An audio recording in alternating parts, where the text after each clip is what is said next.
Bonjour, bonjour Laurence Kemex.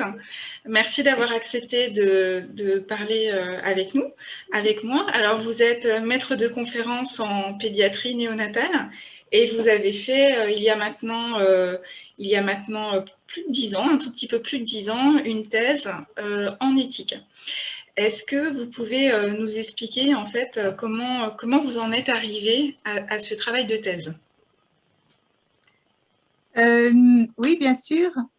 Au départ, j'étais pédiatre réanimation néonatale dans différents services et j'avais remarqué que les pratiques étaient différentes entre la Belgique, où j'avais fait ma formation, car je suis belge, et les services que j'avais rencontrés en arrivant en France. Et après quelques années de travail en France, je me suis dit que il fallait réfléchir un peu plus à la façon dont les parents étaient impliqués ou non dans les discussions et la décision qui avait lieu en cas de questionnement sur les limitations des traitements en réanimation. Parce qu'en fait, en Belgique, les parents n'étaient pas du tout n'étaient pas impliqués, mais il n'y avait pas non plus ce type de décision qui était prise à l'époque. C'était il y a longtemps, puisque bon, là, ça fait quand même depuis les années 90 que je travaille dans ce domaine-là. Les choses ont certainement évolué depuis. Et en France, les services dans lesquels j'ai travaillé avaient cette réflexion de poursuivre ou non les traitements, mais la question de l'implication des parents était toujours posée, avec beaucoup de difficultés de la part des équipes, à savoir de quelle façon les impliquer, fallait-il aussi les protéger d'un rôle dans cette décision. Et c'est à partir de la pratique et aussi du positionnement de certains parents que je me suis posé la question d'un travail de recherche qui pourrait aborder ces questions-là en les traitant à partir de l'expérience de parents qui ont vraiment vécu ce type de situation auparavant. Donc, ça a été le point de départ de mon questionnement. Et donc, vous avez procédé à de multiples entretiens, je crois plusieurs dizaines et même plus d'une centaine, si j'ai bien compris. Alors, comment avez-vous procédé pour analyser tous ces entretiens? Donc, on a décidé de former un groupe de recherche, un groupe qui comportait quelques néonatologues qui avaient de l'expérience, et aussi une psychologue ingénieure de recherche qui connaissait la recherche qualitative. Donc, la méthode qualitative était assez peu utilisée à l'époque, mais ça commençait à émerger et permettait en fait d'analyser des discours, des récits qui pouvaient être des récits soit écrits, soit oraux, enregistrés, retranscrits. Et c'est ça qu'on a décidé d'utiliser comme méthodologie. Donc, les entretiens étaient réalisés sur base du volontariat. Donc, les parents étaient invités 3 ans après la perte de leur bébé, car c'était des parents qui avaient tous perdu un bébé en réanimation suite à une décision. Invités donc à participer à un entretien de recherche pour aider les médecins à mieux comprendre comment faire pour faire en sorte que ce soit une expérience, disons, la moins douloureuse possible pour eux et améliorer la prise en charge des parents et des familles. Et donc, à partir de là, des parents sont venus donc en entretien face à face. On a créé une grille d'entretien semi-directive, comme ça se fait dans la recherche qualitative, et c'est des psychiatres ou pédopsychiatres qui ont réalisé les entretiens, puisque c'est des entretiens assez sensibles en fait de personnes endeuillées. À partir de là, donc les entretiens étaient enregistrés avec l'accord écrit des parents pour l'utilisation pour la recherche et l'enseignement. Donc le corpus d'entretien enregistré a été retranscrit et a fait l'objet après d'une analyse qualitative qui était en fait la méthode d'analyse thématique du discours, où on extrait à partir de chaque entretien un certain nombre de thèmes qui ont été abordés par les parents et qui permettent ensuite de contextualiser la question plus précise posée autour de leur implication dans la décision et ce qu'ils en faisaient 3 ans plus tard, y compris dans la partie relation à l'enfant décédé en rapport avec cette implication ou non dans cette décision passée. Donc, ces entretiens ont été analysés par moi, par une psychologue, et on était supervisé par cette psychologue ingénieure de recherche qui avait plusieurs dizaines d'années d'expérience en recherche qualitative. Et à partir de là, en fait, on faisait émerger donc un certain nombre de thèmes, par exemple la participation à la décision, ou le sentiment de culpabilité, ou le sentiment de puissance, l'importance de certaines attitudes des soignants. Et ces thématiques avaient un contenu qui était issu des différents entretiens analysés et permettait ensuite de créer un résultat comprenant quelques thématiques principales qui étaient déclinées à partir du contenu des entretiens réalisés. Donc, l'intérêt de cette méthode, c'est de pouvoir tenir compte aussi bien de ce que la majorité des gens disent que de ce qu'une exception ou un regard différent peut être exprimé par certains parents et donc pris en compte. L'autre avantage de cette méthode est de pouvoir restituer aux personnes qui vont avoir accès à ces résultats de cette recherche l'univers des parents en termes de langage utilisé. Par exemple, quand on rend compte de ce type de résultats en recherche qualitative, on donne des verbatims, des phrases qui ont été dites par des parents, et ça permet de sortir d'une conceptualisation pour rejoindre vraiment quelque chose qui est plus partageable et plus compréhensible pour tout un chacun. Par exemple, quand j'ai vu mon petit bébé pour la première fois, j'ai senti immédiatement que ma vie était bouleversée, que plus rien n'allait être pareil. En fait, ce genre de phrase permet de capter des choses qui sont communes à tout être humain et qui vont permettre à des soignants ou à des personnes, des familles, de la société, etc., de saisir quelque chose de plus que ce qui aura été transformé par une analyse et conceptualisé. Oui, donc vous êtes vraiment en plein dans l'éthique puisque vous analysez tout ça sous l'angle des valeurs, mais pour rester toujours sur le terrain et dans des situations cliniques qui restent singulières. Oui, notre idée était de faire un travail à partir de ces données qualitatives, donc un travail de réflexion qui constitue en réalité la thèse. Ce travail de réflexion s'appuyait sur la question de la décision. La décision, c'est un concept qu'on peut analyser de différentes façons.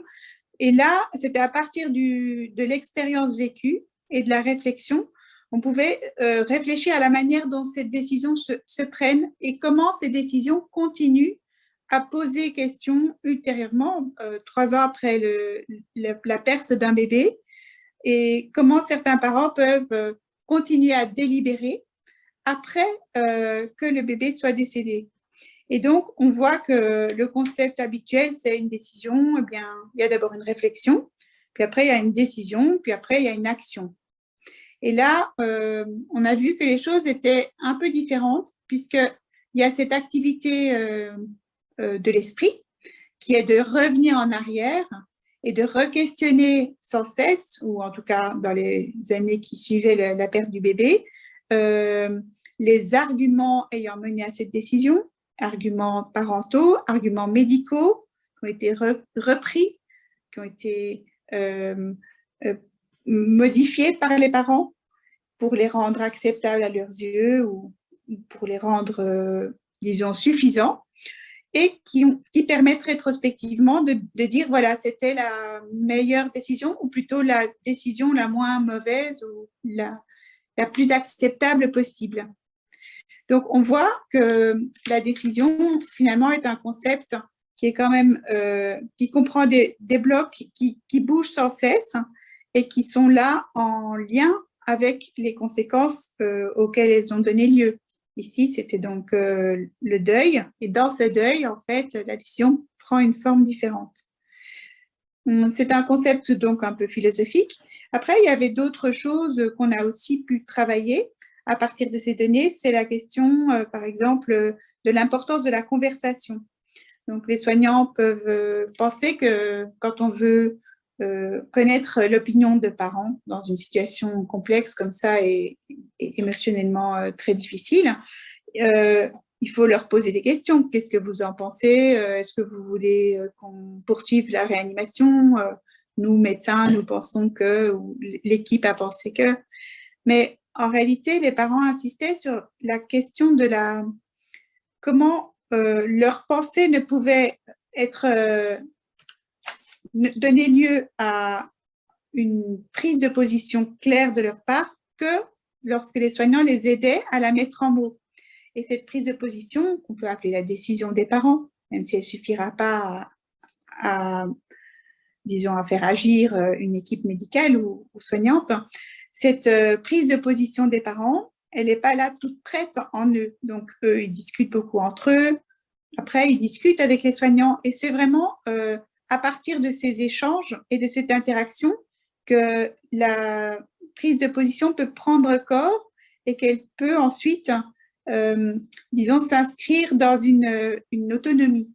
Et c'est là que se posait aussi la question de l'autonomie des parents comme un processus qui est sans cesse en train d'être construit, co-construit avec l'équipe à partir d'une interaction en confiance et d'un rythme qui est quand même très différent à chaque fois. Donc, non pas des questions-réponses, mais plutôt des conversations. C'était un autre élément que j'ai trouvé important.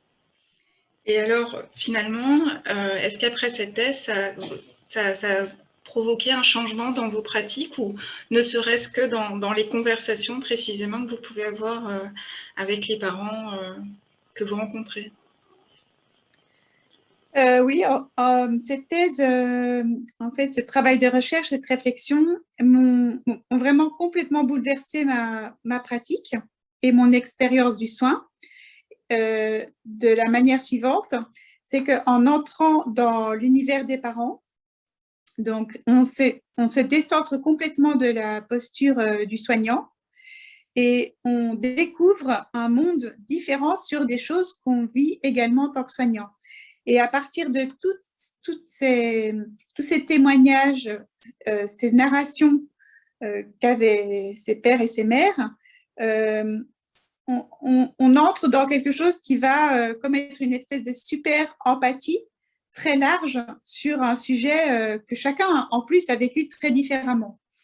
Et à partir de là, moi, ça m'a bouleversée. Enfin, il se trouvait qu'avec la psychologue et l'autre personne qui nous supervisait, parfois, on pleurait en regardant les vidéos ou les audios de ses parents. Il y avait des personnes qui avaient accepté qu'on les filme.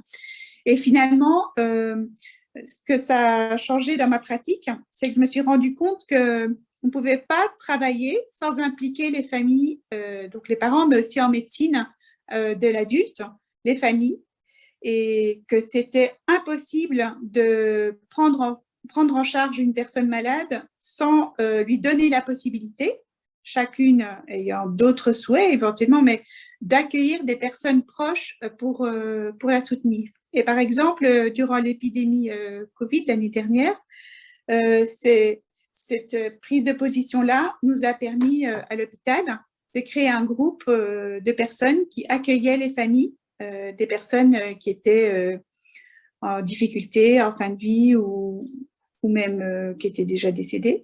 Mais en tout cas, de permettre qu'il y ait un lien malgré les interdictions qui existaient et de faire en sorte que ce lien ne mette pas en danger, évidemment, pragmatiquement, le visiteur. Et donc, j'ai aussi eu la possibilité de transmettre les résultats de cette recherche, mais aussi cette importance de la prise de position parentale dans différents congrès ou dans des écrits qui ont permis de dire oui, il faut impliquer les familles ou les parents, mais dans la loi, il est noté que c'est on demande l'opinion des titulaires de l'autorité parentale quand on prend ce genre de décision. Et au fond, ce travail a permis de mieux comprendre comment faire pour que ces parents, ces personnes de la famille, puissent arriver à une position qui soit celle de leur décision, de leur choix, qui est un non-choix, et donc de ne pas se perdre dans l'idéal de l'autonomie, comme si tout devait déjà être prêt à l'avance. Voilà, c'est ce que m'a apporté un bouleversement total de ma façon de voir le soin en réalité. Bah, écoutez, c'est très éclairant. Effectivement, on comprend bien à quel point ça a pu être bouleversant déjà de découvrir, de prendre connaissance de tous ces entretiens et ensuite de ce que ça a pu enclencher dans votre pratique au quotidien. Merci beaucoup d'avoir répondu à nos questions et on vous dit peut-être à bientôt pour d'autres précisions sur ce travail et tout ce que vous faites actuellement. Merci beaucoup. Merci, au revoir. Au revoir.